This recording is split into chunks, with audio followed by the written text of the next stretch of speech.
Baiklah, untuk pembicara yang pertama sudah hadir bersama kita Dr.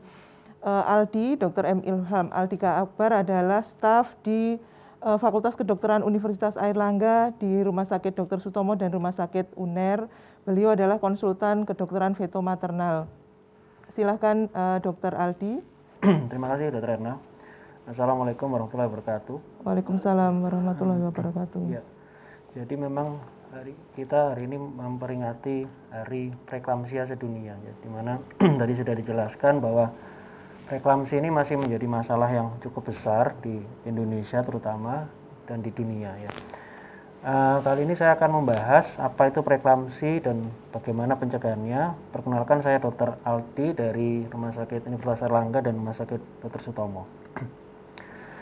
Jadi preeklamsi itu adalah suatu komplikasi yang khas hanya terjadi pada suatu kehamilan.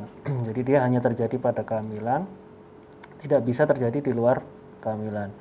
Apa sih cirinya? Yang pertama adalah adanya hipertensi atau tekanan darah yang tinggi.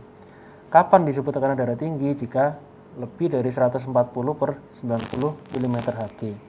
Ini terjadi pada orang-orang, pada ibu-ibu yang sebelum hamil dia tidak ada tekanan darah tinggi. Jadi ini hanya muncul pada saat hamil.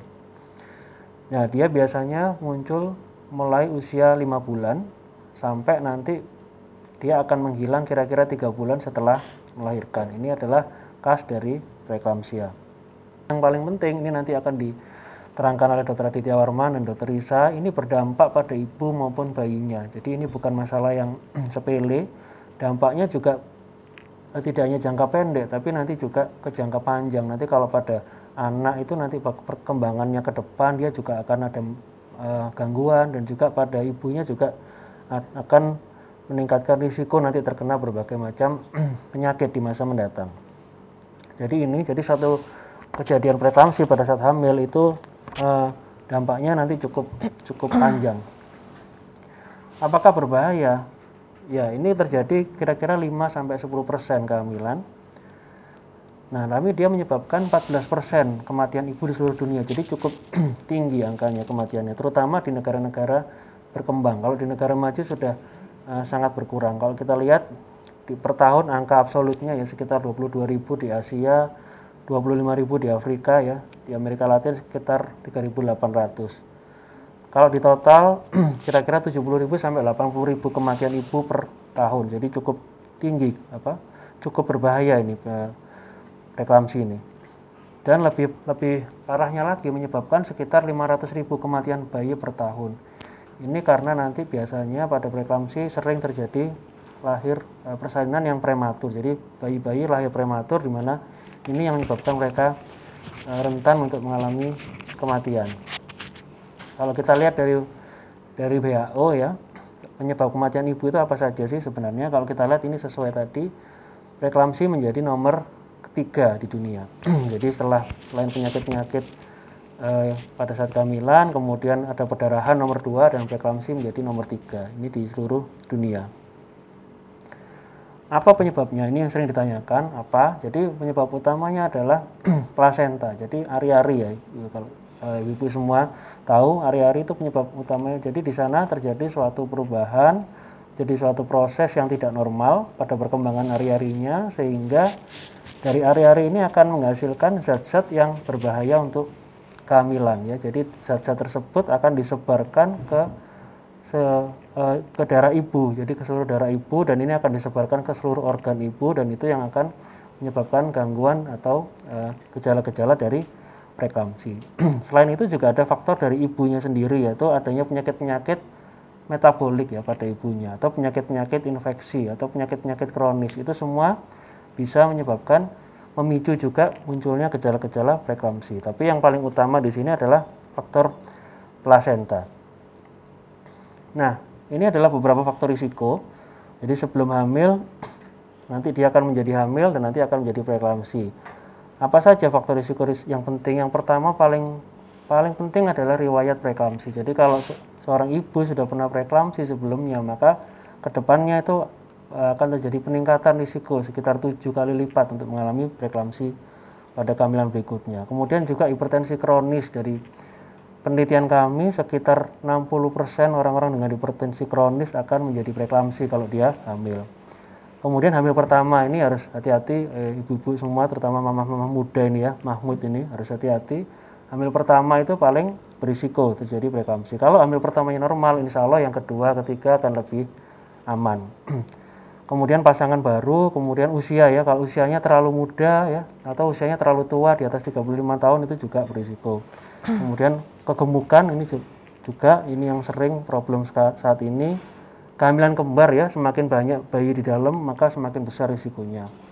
Jarak antar kehamilan, kalau jaraknya terlalu mepet ya, di bawah 2 tahun atau terlalu jauh di atas 10 tahun itu juga berisiko terjadi preeklamsi. Dan juga seperti program bayi tabung itu juga meningkatkan risiko preeklamsi. Dan juga riwayat-riwayat penyakit, ya, riwayat penyakit metabolik tadi, diabetes, hipertensi, dan penyakit lupus ya, dan lain sebagainya itu meningkatkan risiko preeklamsi.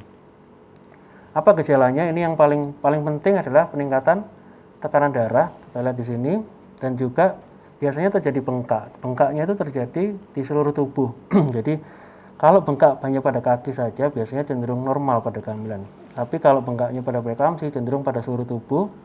Dan kemudian dari kencingnya kalau diperiksa ada gambaran protein atau albumin yang positif.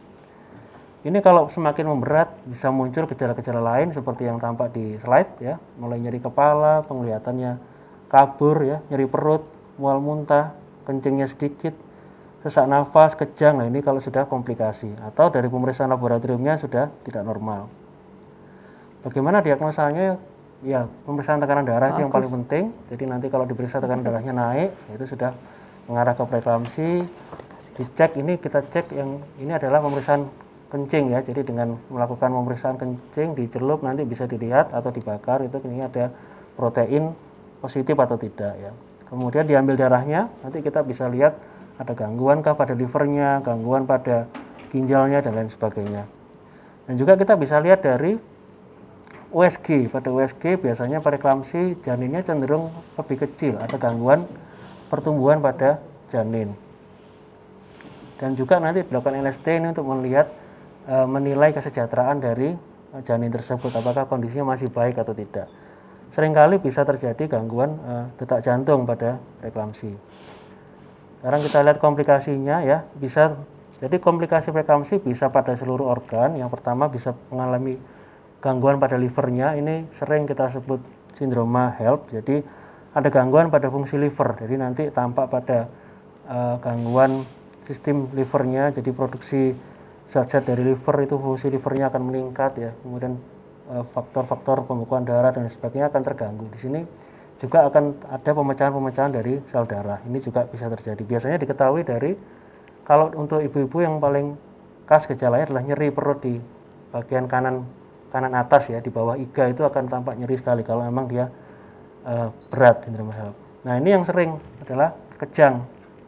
Jadi pada preeklamsi yang kita takutkan adalah kejang. Jadi dia bisa mengalami kejang atau yang disebut eklamsi. Nah, ini dia ibu itu bisa kejang. Kalau setelah kejang dia bisa sadar atau dia bisa koma. Itu yang kita takutkan. Bisa juga pada saat kejang terjadi stroke ya. Jadi terjadi pecahnya pembuluh darah di otak. Itu yang berbahaya. Jadi ini yang komplikasi yang kita takutkan pada preeklamsi. Biasanya terjadi pada ibu-ibu yang tekanan darahnya sangat tinggi yang tidak bisa dikontrol ya. Ada juga namanya edema paru, jadi paru-parunya bengkak ya, paru-parunya mengalami pembengkakan. Kenapa? Karena terisi oleh cairan. Jadi pada preeklamsi cenderung cairan di dalam darah itu cenderung keluar ya, keluar dari sirkulasi sehingga dia lebih gampang mengalami paru-paru terisi cairan sehingga menyebabkan sesak napas yang hebat. Pada janin tadi ada gangguan pertumbuhan, ini biasanya nanti dijelaskan lebih lanjut, atau lahir prematur. Kenapa? Karena pada preeklamsi nanti dijelaskan Dr. Ninta, penata laksanaannya adalah dengan dilahirkan karena masalahnya pada plasenta. Seringkali terjadi preeklamsi itu pada usia yang masih prematur sehingga bayi-bayi lahir prematur nanti ini dengan berbagai problemnya. Ada juga robekan plasenta. Jadi kalau tekanan darahnya terlalu tinggi maka plasenta itu akan robek sehingga menimbulkan perdarahan di dalam rahim.